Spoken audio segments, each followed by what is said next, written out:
Hello বন্ধুরা, নমস্কার। কেমন আছে সবাই? ভালো আছে নিশ্চয়ই। আমিও ভালো আছি। বরাবরের মতো আরেকটি নতুন ভিডিও নিয়ে তোমাদের সামনে চলে এসেছি। আর তোমরা যেখান থেকে আমার ভিডিওটা দেখছো, তোমাদের সবাইকে অনেক অনেক ওয়েলকাম। তো প্রতিদিন আর কি স্বপ্নিলের সকালবেলা এভাবেই শুরু হচ্ছে গ্রামে আসার পর। তো ও আর কি মুরগির ঘরটাকে খুলে দিয়েছে, তারপর মুরগি একটা ধরে নিয়ে এই যে দেখো কিভাবে আদর করতেছে। ও প্রতিদিন এটাই করে, মানে মুরগি ঘরটাকে খোলার পর মুরগিগুলো এত মানসে কি বলবো, মানে ওদেরকে যেভাবে রাখা হয় ওরা সেইভাবেই রাখে থাকে। তো স্বপ্নিল আর কি প্রতিদিন কি করে, এইভাবে মুরগিগুলোকে ধরে আদর করে অনেকক্ষণ ধরে ওদেরকে আর কি একটু আদর করে করে তারপরে আর কি সারে। তো মার মানে 5টা মুরগি আছে, প্রত্যেকটা মুরগি একই রকম, আর প্রত্যেকটা মুরগি ডিম দিচ্ছে প্রতিদিন।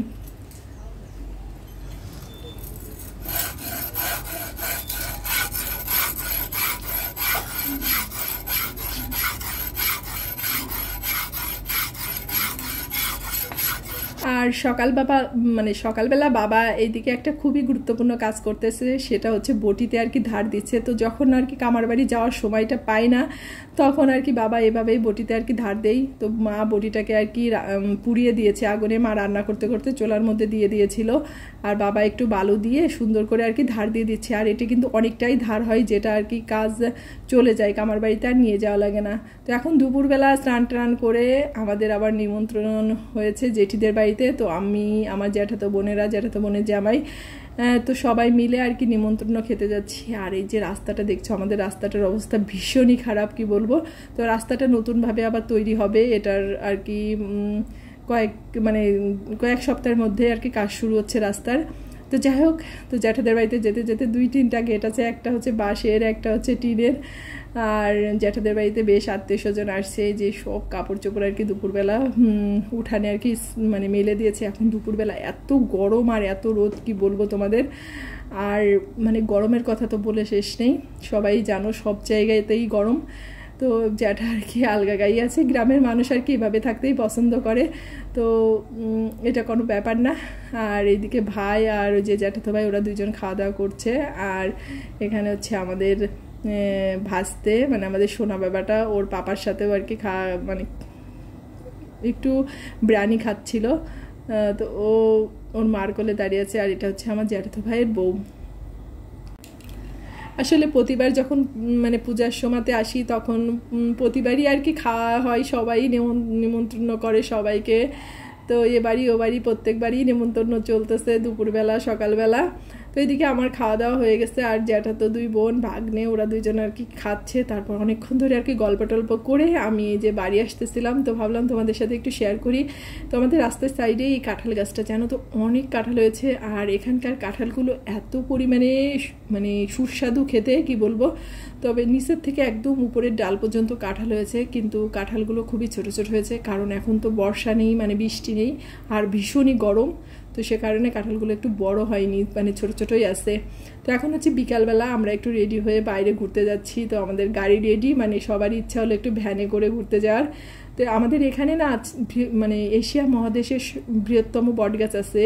তো আজকে তোমাদের সাথে তার একটু সামান্য কিছু শেয়ার করব। তো আমরা ওখানেই যাচ্ছি, কারণ ওখানে হচ্ছে বৈশাখী মেলাটা শুরু হয়েছে। তো এইদিকে মা, জ্যাঠাতো বোন, ভাগ্নে, স্বপ্নিল সবাই আমরা উঠে গিয়েছি। আর আমরা অটোতে যেতে পারতাম, আবার হেঁটেও যাওয়া যায়, কিন্তু ইচ্ছা হলো ভ্যানে যাওয়ার। তো সে কারণে আমরা একটা ভ্যান ভাড়া করে নিয়েছি। তো যখন আমরা যাচ্ছিলাম আর কি বাবার সাথে রাস্তায় দেখা, তো বাবা আমাদেরকে দেখে সে আর কি বাড়ি না গিয়ে আমাদের সাথে সাথেই আর কি মানে পিছনে যে সাইকেল নিয়ে আসতেছিল, বাবা আর কি পান দিতে আসছিল, পান বিক্রি করেছে, তো ওখানে আসছিল। আর বাবার এই সাইকেলটা না যেন অনেক পুরানো, আর অনেক স্মৃতি আছে আমার। আমি ছোটোবেলায় বাবার এই সাইকেলটাতে উঠে অনেক সময় স্কুলে গিয়েছি, তারপর আইসক্রিম কিনতে গেছি। আর বাবাকে আজকে বলেছিলাম তোমার সাইকেল আমাকে একটু নাও, কিন্তু বাবা আর কি সাহস করে আমাকে নিতে পারেনি, আসলে একটু মোটা সোটা হয়ে গেছি। তো আমিও আর কি জোর করিনি, বাবা আমাদের সাথেই যে আসছে এখানে। তো এটাই হচ্ছে আমাদের মানে এশিয়া মহাদেশের বৃহত্তম বটগাছ। এখানে না আগে অনেক মানে প্রচুর বটগাছ ছিল, এখন অনেকটাই কমে গেছে, আর এরিয়াটাও অনেক বড় ছিল। তো আস্তে আস্তে আর কি ছোট হয়ে আসছে এরিয়াটা, অনেক জায়গা থাকে না যে অনেকের দখলে চলে যায়, তো এখানেও সেটাই হয়েছে। তো এখানে যে মেলা চলতেছিল আর কনসার্টও মানে চলতেছিল, তো গতকাল আর কি এখানে একটু গ্যাঞ্জাম হয়েছে, মানে মারামারি হয়েছে, কি একটা সমস্যা হয়েছে। তো সে কারণে আর কি অনেক স্টল উঠে গেছে, আর লোকজনের সংখ্যা একেবারে নেই বললেই চলে। কিন্তু প্রথম 3-4 দিন মানে এতটা ভিড় হয়েছিল, এখানে লোকজন প্রায় আসতেই পারেনি, অনেকে বাইরের থেকে আর কি ফিরে গেছে, মানে গেটের ভিতর দিয়ে এখানে ঢুকতেই পারেনি। তো আমার আবার এই জায়গাটা না জানো, এই পয়লা বৈশাখে বা কোনো অনুষ্ঠানের থেকে আসার চেয়ে নিরিবিলি আসতেই বেশি ভালো লাগে। তখন লোকজন থাকে না, চারিদিকে এত ময়লা অপরিষ্কার থাকে না, খুবই নিরিবিলি থাকে, শান্ত পরিবেশ থাকে, তখন ভীষণ ভালো লাগে এই জায়গাটা ঘুরতে। তো এর ভিতরে একটা কালীর থান আছে, মানে মা কালীর থান। তো এখানে আমাদের আর কি পূজা দেই, মানে যখন নতুন গুড় বা ফল, ধরো আম তরমুজ এগুলো ওঠে, তখন এখানে এসে সবাই আর কি পূজা দিয়ে তারপরে আর কি সেটা খাই। তো এইদিকে যে ছোটোখাটো একটা কনসার্ট চলতে, আর আমরা একটু ঘুরে ঘুরে আর কি সব কিছু দেখতেছিলাম। তো আমরাও এখানে একটু ছবি টবি তুললাম, সবাই একটু ঘোরাঘুরি করলাম।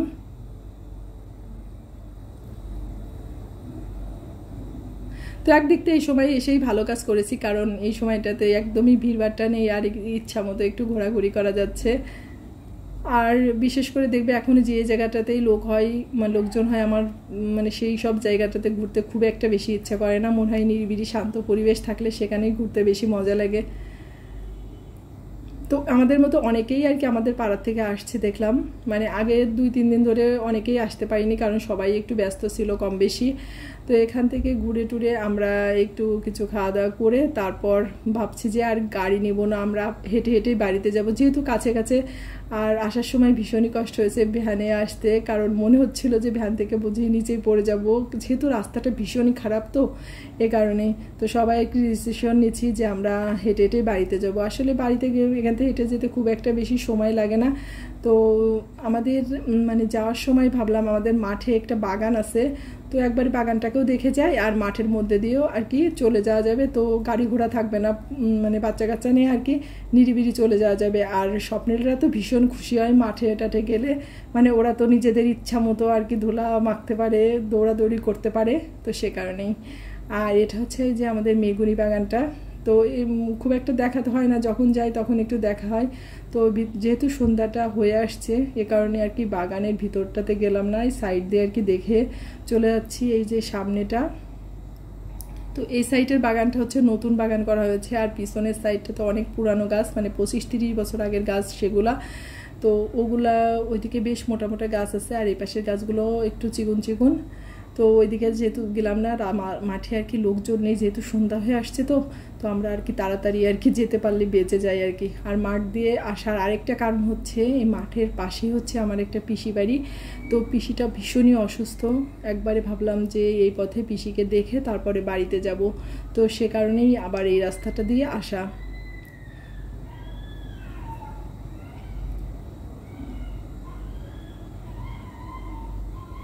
তো আমরা যেহেতু অনেকটা ঘোরাঘুরি করেছি, এ কারণেই একটু মানে সন্ধ্যাটা হয়ে আসছে। আর মাঠ দিয়ে যাব, তো শসা চুরি করে খাবো না সেটা তো কখনো হয় না। তো আমরা আর কি মানে শসার বইটা খুঁজতেছিলাম। তো আমাদের তো হাঁটতে ভীষণই কষ্ট হচ্ছে, কারণ আমরা একসময় এইসব এলাকাতে ভীষণই কিন্তু ঘোরাঘুরি করেছি, কিন্তু মানে এখন আর হাঁটতে পারি না, মনে হয় এ পাশ দিয়ে ও পাশ দিয়ে শুধু পড়ে যাচ্ছি। আর স্বপ্নিল, ওই যে স্বপ্নিল, তারপরে আমার জ্যাঠাতো বোনের ছেলে, ওগুলো মানে দৌড় দিয়ে কত দূরে চলে গেছে আমাদেরকে রেখে।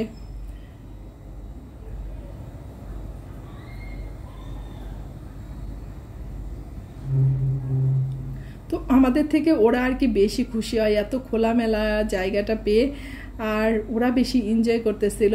তো আমরা হাঁটতে হাঁটতে এই যে সামনে একটা মানে শশার ভুঁই দেখেছি, তো এখান থেকে শশা নেবো না সেটা তো আর হয় না, কারণ আমরা ছোটোবেলায় অনেক শশা চুরি করেছি, মানে শশার ভুঁই দেখলেই না বলে ছিঁড়ে নিয়েছি, মানে আমরা একা না, দল বেঁধে সবাই চলে আসতাম এভাবেই, মানে খুব মজা হয় এটা আর কি। শশা তো কিনে খাওয়া হয়, কিন্তু এইভাবে নেওয়ার ভেতরে একটা মজাই আলাদা। তো যাই হোক, এখন আমরা পিসিদেরকে দেখে তারপর বাড়িতে যাব। তো সবাই ভালো থেকো, সুস্থ থেকো, আর অবশ্যই সাবধানে থেকো। তোমাদের সাথে দেখা হচ্ছে আমার পরবর্তী ব্লগে।